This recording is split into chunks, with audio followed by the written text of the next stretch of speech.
Are you ready to learn the shocking truth about real life on the vast estates of the 19th century? Today, we won't be dryly listing the names of lords and counts one by one. Instead, we'll dive into the fluid, continuous history of entire family dynasties to understand how their complex relationships unfolded and what their greatness was truly built upon. If you love peeking behind the scenes of historical eras and uncovering centuries-old secrets, hit that big like button on this video right now and be sure to subscribe to the channel. Many incredible discoveries await us ahead.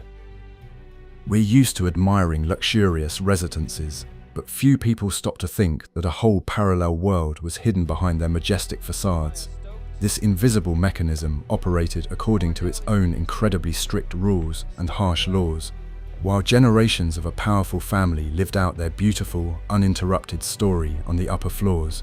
A completely different life was bustling below. The architecture of these grand buildings wasn't created just for aesthetics. It had one very pragmatic and even harsh purpose, which was carefully hidden from prying eyes. Be sure to watch this video all the way to the very last second. At the end of the episode, a real game changer awaits you. You'll discover the main architectural secret of that era. We'll take a detailed look at how the brilliant engineers of the Victorian era made the service staff literally vanish into thin air and disappear without a trace inside the vast dynastic mansions. Pour yourself your favorite drink, get comfortable, let's begin.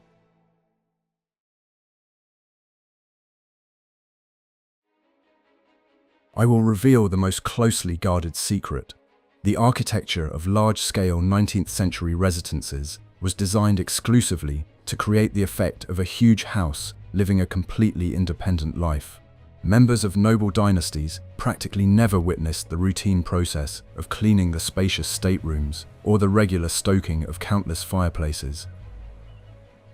All this arduous daily work was carried out in secret while the estate's owners rested in their chambers or strolled leisurely through the manicured park. This incredible effect was achieved solely through the use of unique architectural solutions in the planning of the building's interior spaces. The designers deliberately created a complex double system of corridors to completely separate the flow of people moving through the house. The grand galleries with high ceilings were intended only for members of the ruling family and their high-ranking guests. Immediately behind the luxurious wooden paneling lay dark passageways through which the servants of the vast estate moved ceaselessly. These service tunnels ran right through the entire building, connecting the lower rooms to the topmost floors without a single intersection with the public areas.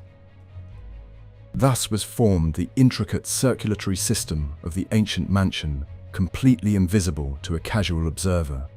Every room in the main part of the house had a hidden entrance for quick and discreet service. Hidden doors often lacked standard handles on the side facing the formal rooms. They opened with a light press on a specific hidden panel or decorative element of the wooden wall paneling.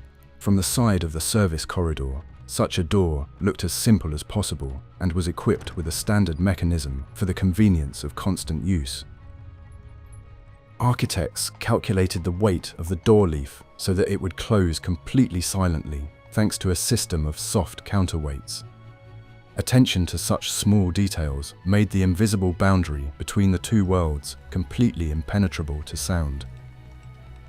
The invisibility of the service staff was the main indicator of the high status of the family living in the house. The less the owners noticed the process of running the household, the more powerful and wealthy their dynasty was considered to be. To achieve this level of service, it was necessary to maintain a huge staff of people who adhered to the strictest schedule. Every movement within the service corridors was regulated to prevent collisions and delays in work. The house functioned as a single, well-oiled mechanism, hidden beneath a beautiful architectural shell. The layout of the hidden areas was always characterized by maximum functionality and a complete absence of decorative elements. The walls of the service corridors were simply painted with light-colored paint or covered with lime to reflect the sparse light from the few windows. The floors were laid with sturdy stone slabs, capable of withstanding decades of continuous foot traffic from hundreds of people. No carpets or paintings were provided in this part of the residence for reasons of sheer practicality. The primary purpose of these spaces was to ensure the rapid transit of goods and workers. This entire system of hidden passageways required constant maintenance and regular inspections. The mechanisms of the secret doors needed lubrication, and the stone floors had to be constantly cleaned of the marks left by hard labor. The life of a wealthy family was sustained by the labor of an entire army of invisible servants whose names were never recorded in the official guest books. Studying such old architectural plans allows us today to better understand the actual organization of the luxurious lifestyle of the past. I'm curious to know how this topic is perceived in different parts of the world, where you're from, and whether you agree with the arguments presented, and be sure to subscribe to our channel.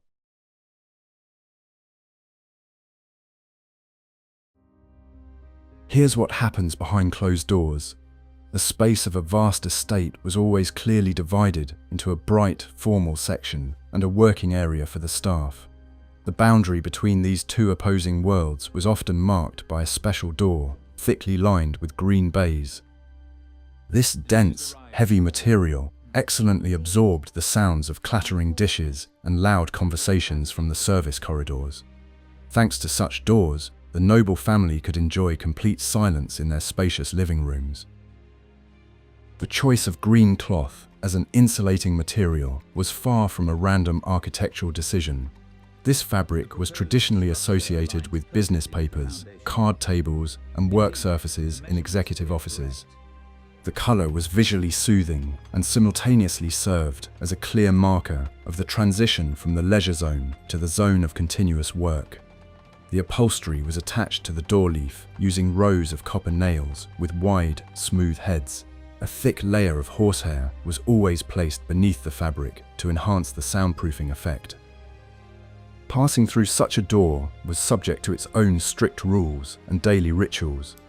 Employees were not permitted to pass through the green doors without a direct need or a direct summons from the owners.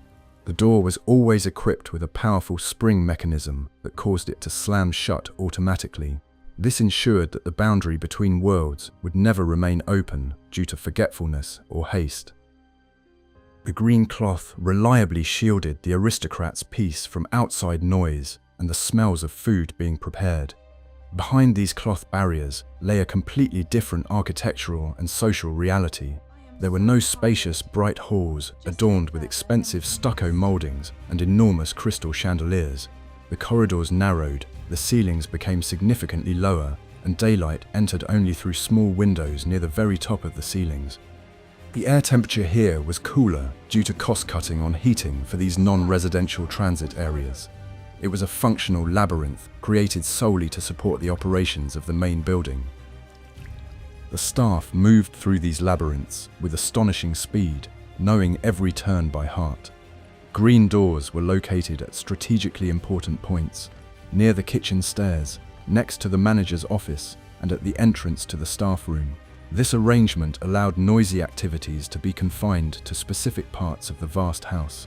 The hosts could host lavish receptions for hundreds of guests, without even suspecting the frantic bustle in the adjacent wing. The illusion of tranquility was maintained through architectural methods of isolation. Soundproofing was critically important due to the specific nature of household practices at the time. Cleaning silverware, washing heavy pots, and preparing coal for the fireplaces were accompanied by loud, unpleasant noises. Cloth-covered doors dampened these vibrations, preventing them from spreading through the echoing grand galleries and staircases. Architects employed the principle of a double vestibule, installing 2 cloth-covered doors in succession for maximum noise protection. This approach demonstrated the highest level of attention to the comfort of the mansion's owners. For the servants themselves, the green door symbolized an invisible social barrier that was virtually impossible to overcome.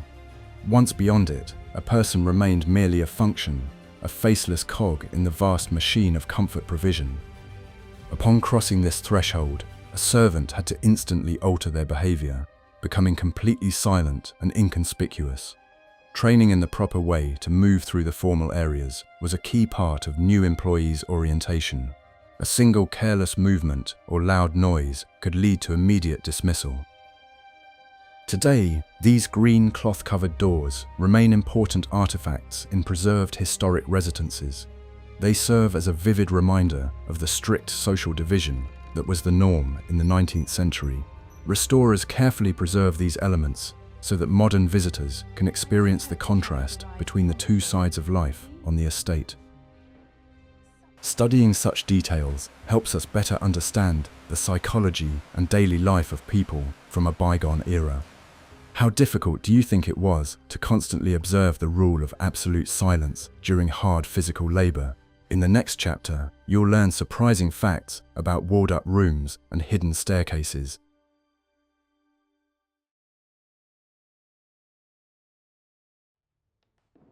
Something you've never seen before.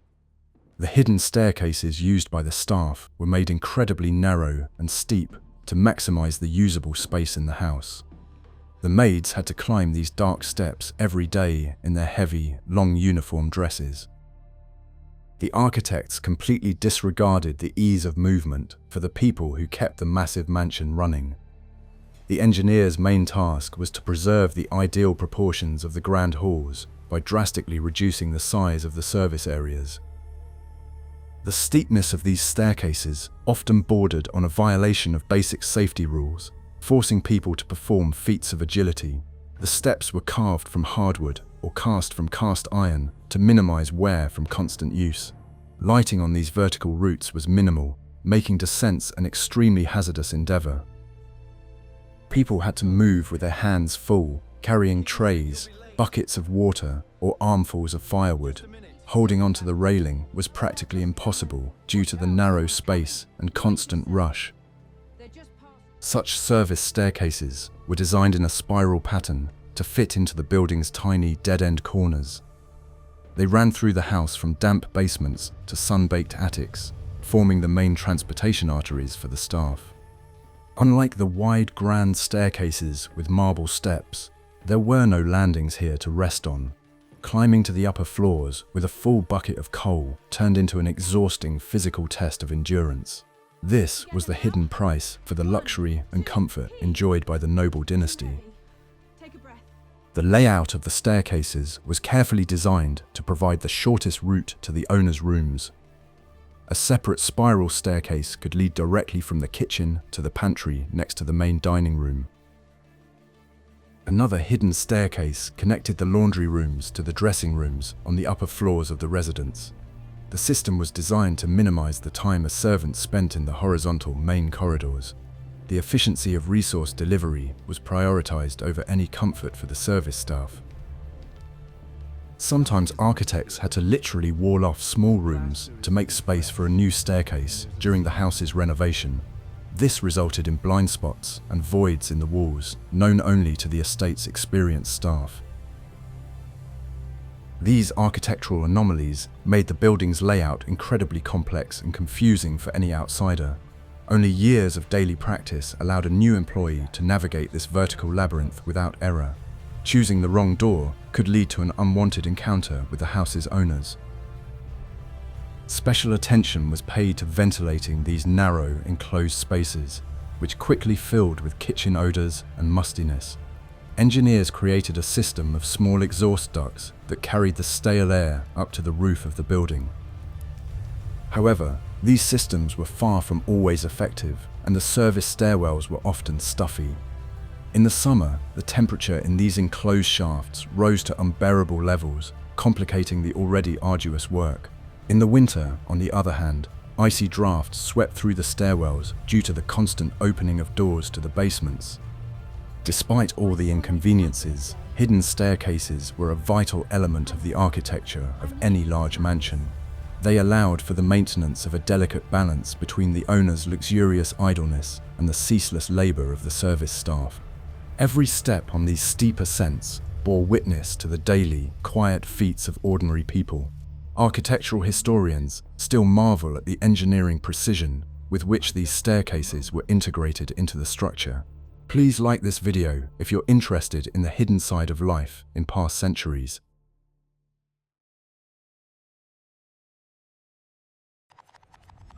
Information worth a fortune. Mechanical lifts became a true lifesaver for residents of 19th century high-rise buildings. These small wooden cabins moved inside enclosed brick-lined shafts using a system of sturdy ropes and counterweights. Using such elevators allowed for the rapid delivery of various goods from the deep basement to the upper residential floors. Residents received their belongings in perfect condition without the slightest visual contact with the service staff. The design of the kitchen lift was relatively simple, but it required considerable physical strength to operate. A worker had to pull on a thick rope to set the cabin in motion with the items placed inside it. The elevator shaft was often lined with fire bricks to prevent the spread of fire through the floors of the wooden building. The shaft doors on each level were equipped with secure locks to prevent accidental falls into the empty shaft. This technical innovation radically changed the entire internal logistics of the massive stone mansions. The main purpose of the kitchen elevator was the rapid delivery of hot dishes directly to the doors of the grand dining room. The food was placed in special heat-retaining containers and instantly lifted to the desired floor. In the serving room, the dishes were transferred to silver trays and only then carried out to the dining aristocrats. This process prevented the food from cooling during the long journey down the cold, hidden staircases. Culinary masterpieces were served at the perfect temperature, creating the illusion of food appearing instantly. The elevators were used not only to transport food, but also to move dirty dishes, coal, and heavy linens. Each type of cargo had its own separate elevator to prevent odors and dirt from mixing.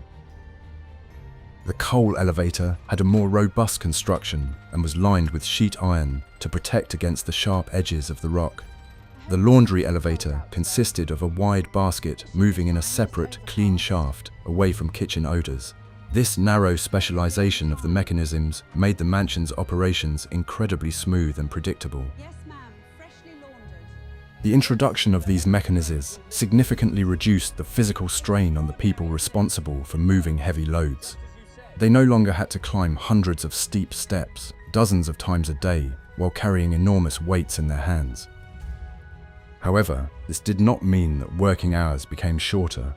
Attention simply shifted to other routine tasks. The increased speed of cargo delivery led to higher demands on the overall quality of service in the house. Mechanization became just another tool for maintaining the perfect facade of a noble dynasty. Many mansions have preserved these remarkable engineering structures in working condition to this day. The wooden cabins, bearing the marks of years of use, offer a glimpse into the history of everyday life in the 19th century.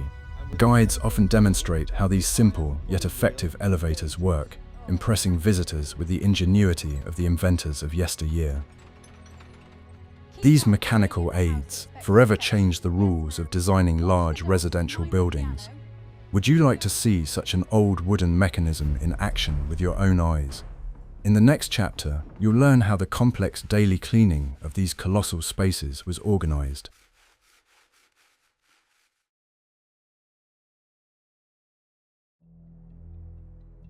The morning in the vast mansion began long before the first rays of sunlight illuminated the building's facades.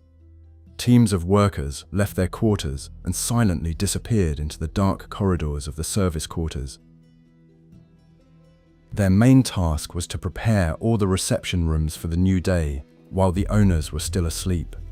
This process resembled a meticulously planned military operation with a clear division of roles and responsibilities. Absolute invisibility during these early hours was the most important requirement for every member of the team. First, dozens of fireplaces, the main source of heat in the cold stone building, were cleaned and stoked. The ashes were carefully collected in special sealed containers so that not even the finest dust would settle on the expensive furniture. The grates were cleaned with stiff brushes and polished with special compounds until they gleamed a perfect black. Fresh supplies of coal and firewood were brought up from the basement via hidden routes and silently stoked into the hearths. By the time the aristocrats awoke, the rooms were already filled with cozy warmth and the soft glow of the flames. The furniture was moved with the utmost care, taking care not to touch the wooden paneling on the walls. All this massive work had to be completed strictly by 8 o'clock in the morning. Dealing with dust in rooms filled with antiques and porcelain required particular methodicalness and caution. Soft feather dusters and special velvet cloths were used to dust fragile objects. Every figurine, every picture frame, and every book in the library required daily attention. Windows were cleaned with special vinegar-based solutions to ensure the glass remained perfectly clear and did not obstruct the view of the park. The cleanliness of surfaces was a measure of the professionalism of the staff responsible for maintaining order on their assigned floor. Special attention was paid to preparing the dining room, where the main family dinners and formal receptions took place. Long tables were covered with snow-white, starched tablecloths, on which not a single wrinkle or stain was permitted. Silverware, previously polished in the back rooms, was laid out with geometric precision according to special templates. Crystal glasses were held up to the light to ensure there were no traces of dried water on the flawless glass. The dining room became a veritable showcase of the noble dynasty's prosperity and impeccable taste. In the master's bedrooms, cleaning rituals began only after the room had been completely vacated. Bedding was changed with incredible speed, mattresses were turned over, and heavy curtains were drawn back to air out the room. Copper jugs were filled with fresh water, and used towels instantly vanished behind a secret door. The private quarters demanded the utmost tact and the ability to leave no trace of one's presence. Upon returning to the room, the owner saw only a perfectly made bed and fresh flowers in a vase. This entire complex choreographed process was overseen by the stern gaze of the estate's senior manager. He personally walked through the halls before the start of the day, running a white handkerchief over the surfaces of the polished furniture. Any speck of dust found was grounds for a serious reprimand of the staff responsible for that area. The highest standards of cleanliness were maintained through strict discipline and the fear of losing a prestigious position in the famous house. The impeccable order was perceived by the owners as something natural and self-evident. After finishing their morning cleaning duties, most of the staff retreated through the green doors into the back-of-house areas. The building fell silent, waiting for the main characters of this never-ending social drama to awaken. The hidden mechanisms went into standby mode, ready to resume their invisible work at the first call.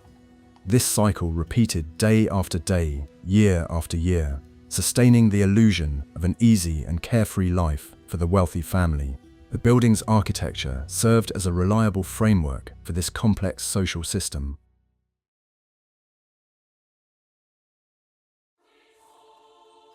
The hidden truth that everyone keeps quiet about. The distribution of living quarters within the estate strictly corresponded to the hierarchy of the service staff, creating a separate microcosm. Those in the highest positions were given relatively comfortable, well-lit rooms near the master's quarters to promptly resolve any issues that arose. This allowed them to feel their superiority over the other members of the estate's large workforce. Junior staff huddled in tiny, dark cubbyholes under the very roof or in cold, deep cellars. Life in the attic was a real test of endurance for the young people hired to do the hardest work. The rooms under the sloping roof often lacked proper windows, making do with tiny ventilation openings. The ceilings there were so low that in many places it was impossible to stand up straight. Furniture was limited to a narrow iron bed, a small chest for personal belongings, and a primitive wash basin. Such living arrangements clearly signaled a person's lowest place in the mansion's social hierarchy. The basement living quarters presented a different set of domestic hardships and constant deprivations. This is where the kitchen assistants' rooms were located, as they had to be as close as possible to their workplaces. The main problem with the basements was the perpetual dampness and the almost complete lack of natural sunlight. The walls were covered with mold, and the air was always permeated with the smells of nearby food and coal. Living in such conditions for years meant slowly but surely losing one's health. The separation of the sexes in the living areas was enforced with incredible strictness and meticulousness. Men's and women's dormitories were located in different wings of the building or on completely different floors. The doors between these areas were locked every night to prevent any unauthorized encounters. Violation of these strict moral rules was punished by immediate dismissal without a letter of recommendation. The personal lives of the workers were completely controlled by the house rules, turning them into powerless cogs in a machine.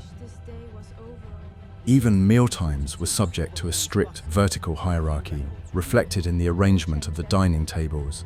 The manager and senior housekeepers dined in a separate small room, where they were served by their junior colleagues.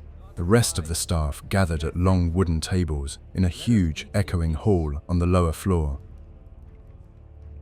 Conversations at the table were conducted in hushed tones, and seats were assigned strictly according to seniority and position. Every detail of daily life underscored the complex power structure within this invisible world. This arrangement was dictated not only by the need to save space, but also by the desire to exercise complete control over the workforce. The bedrooms, scattered along the building's periphery, created a buffer zone between the formal rooms and the outside world. The building's architecture served as a physical embodiment of social inequality, firmly cementing the status of each resident. Escaping this system was practically impossible, as working in such a house was considered a great stroke of luck. People clung to their positions, resigning themselves to the incredible cramped conditions and daily hardships. This vertical division of society within a single building astonishes modern researchers of historical architecture. It demonstrates just how deeply social prejudices permeated the layout of 19th century living spaces. Studying these attics and basements gives us a true picture of the lives of ordinary people in the past.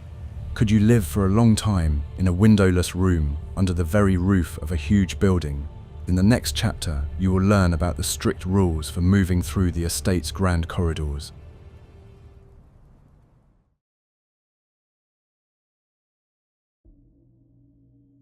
Being in the formal parts of the mansion was governed by a strict code of unspoken rules of conduct.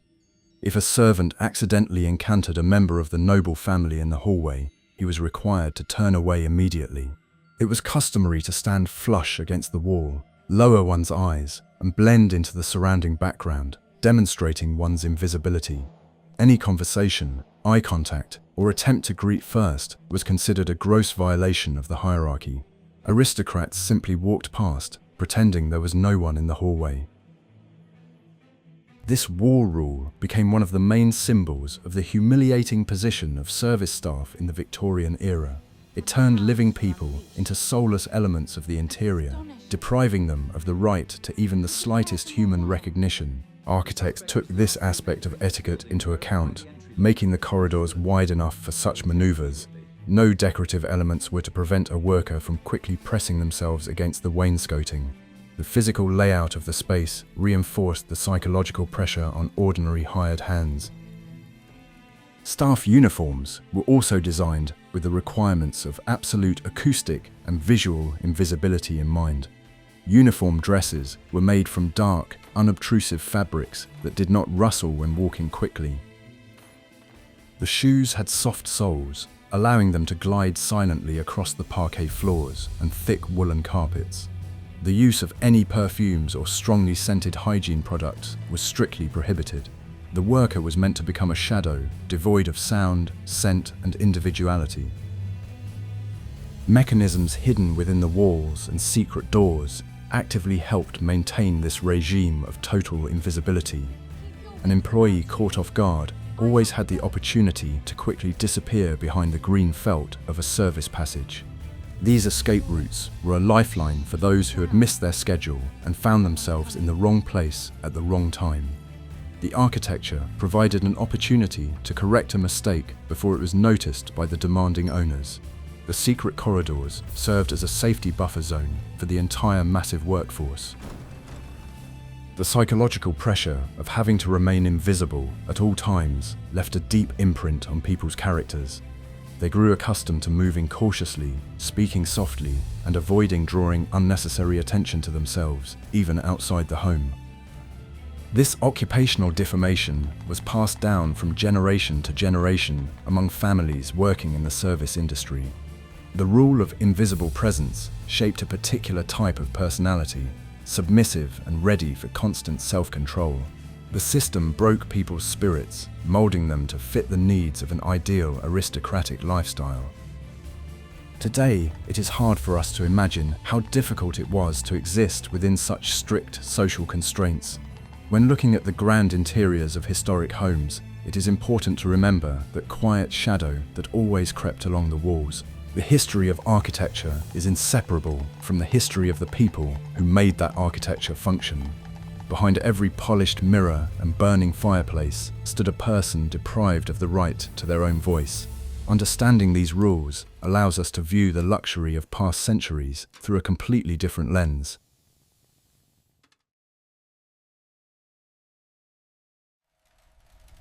In an environment where personal interaction was kept to a minimum, communication between rooms was facilitated by a complex technical system. The main means of communication within the vast building was a tangled network of mechanical bells connected by wire.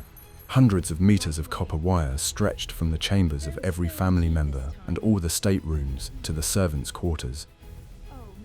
Architects had to run these thin wires inside the walls, under the floors, and behind the decorative ceiling panels.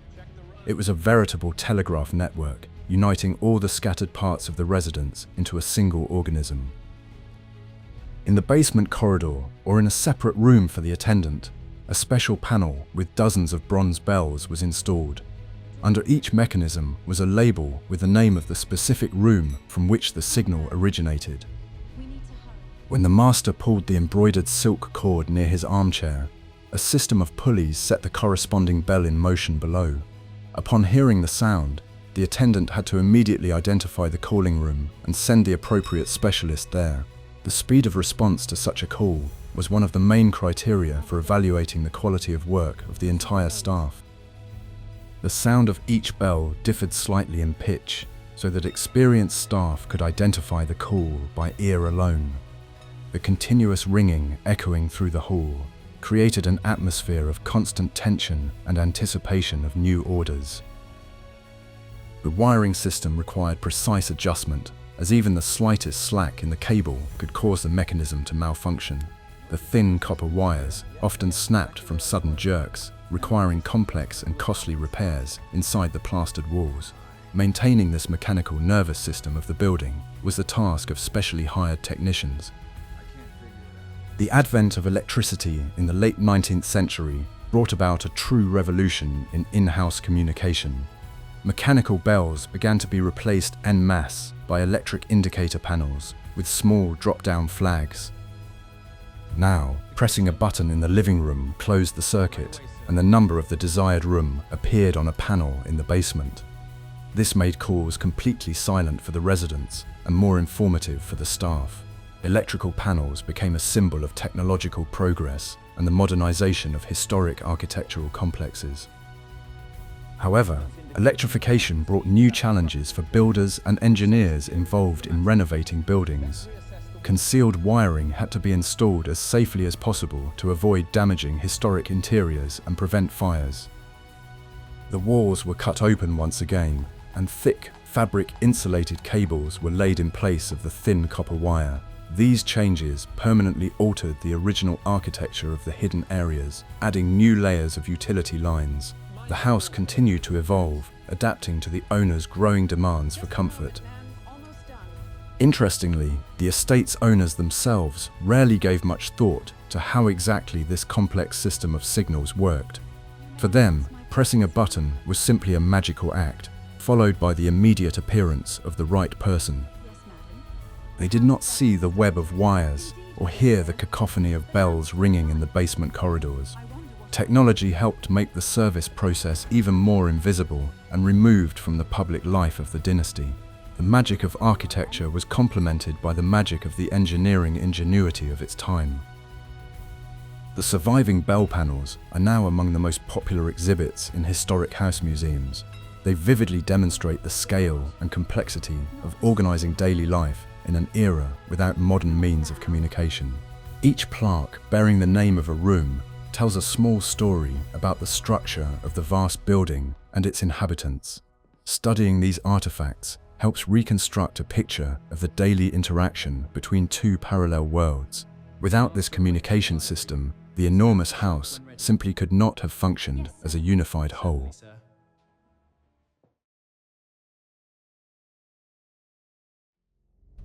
The desire to isolate the dynasty's ceremonial life from any domestic processes extended to the building's outer perimeter. The architects designed a system of independent entrances so that the flow of resource deliveries would not intersect with the routes of the main inhabitants.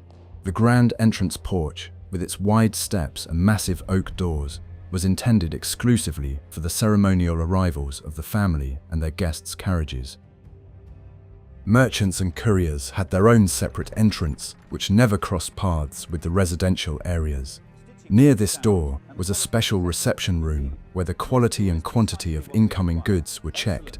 This layout transformed the rear facade of the mansion into a sort of loading terminal. The system of separate entrances required the construction of long external tunnels or deep trenches within the park grounds. Carts loaded with firewood traveled along special sunken roads, hidden behind dense rows of evergreen shrubs. The aristocrats could stroll across their immaculate lawns, unaware that a muddy cart was passing just a few meters away. The landscape design worked in close harmony with the building's architecture to maintain the illusion of an isolated earthly paradise. Nature itself became a green screen, concealing the drudgery of human labor. Underground passages often connected the main residence to separate buildings housing kitchens, laundries, and vast stables. This allowed the noisiest and most fire-hazardous activities to be moved outside the main stone residential building. Workers moved between buildings through brick tunnels, sheltered from the rain and the cold, biting wind. These underground arteries mirrored a labyrinthine system of hidden corridors, taking logistics to an entirely new, large-scale level. The dynasty's estates constituted a complex system, united by invisible transport links. The architecture of these outbuildings was always emphatically utilitarian and devoid of any decorative excesses. Sturdy brick walls, small functional windows, and wide doors for easy unloading of carts. The contrast between the luxurious main facade and the austere backyards was striking and highly symbolic.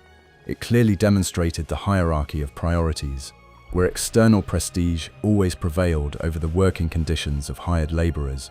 The estate's outer boundaries were as strictly regulated as the layout of the internal staircases. Such a complex external infrastructure required vast tracts of land and constant, costly technical maintenance. The paving of the service courtyards was regularly destroyed under the weight of loaded carts and required the stones to be relaid. Underground tunnels suffered from groundwater, forcing engineers to invent new drainage and dewatering systems. Maintaining the facade of independence and grandeur cost the dynasty's astronomical sums for the upkeep of external infrastructure. The construction of such complexes was affordable only to the wealthiest and most powerful families in the country. Today, many of these hidden courtyards and underground passages are abandoned or have been converted for modern use. Studying old site plans opens our eyes to the true scale of the work undertaken by architects of the past. They did not simply build beautiful country homes. They created fully fledged, self-sufficient cities with their own hidden infrastructure. Understanding the structure of these external boundaries helps us appreciate the level of engineering ingenuity and social isolation of that era. This is a remarkable example of how architecture can shape society.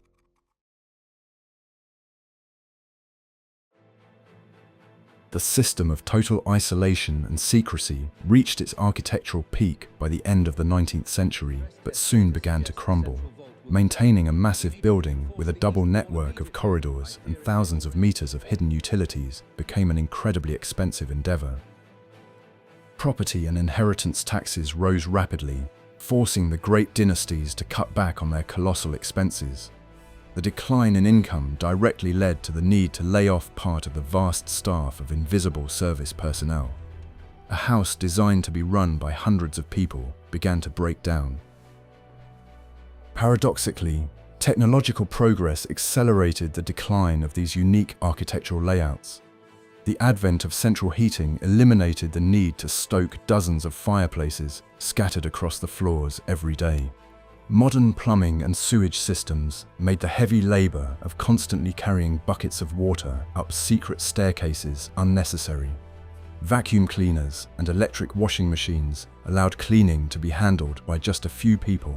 The automation of daily life destroyed the very foundation of the system, rendering the vast hidden areas unnecessary. Social changes in society following the World Wars finally put an end to this strict Victorian model of household management. People no longer wanted to put up with the humiliating rules of invisibility and life in dark, stuffy basements. Finding staff willing to unquestioningly follow the harsh rules of an old mansion became practically impossible. Aristocratic families had to adapt to the new realities, closing off entire wings of their vast residencies as unnecessary.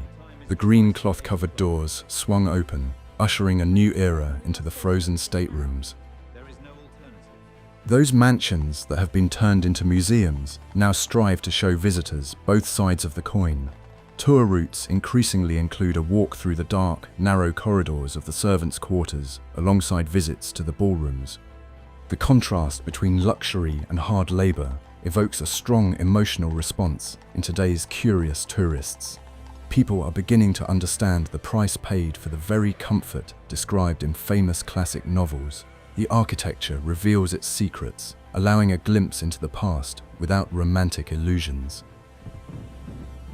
Secret doors, hidden elevators, and green velvet curtains will forever remain symbols of the great Victorian era. They vividly demonstrate how human ingenuity can be directed toward creating the perfect illusion for the select few. These buildings are monuments not only to architects, but also to thousands of nameless workers whose lives were spent in the shadows. Their quiet labor was the foundation upon which the splendor of noble houses and family dynasties rested. Studying such mechanisms teaches us important lessons in social history.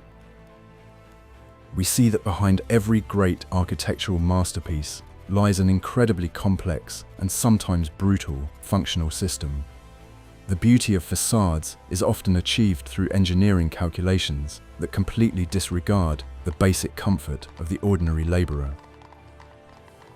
Understanding this fact compels us to re-evaluate our historical heritage, approaching it with greater awareness and critical scrutiny. A house is a complex machine for habitation, and the rules governing its operation are always dictated by the spirit of a specific historical era. These ancient walls still have much to tell the attentive observer.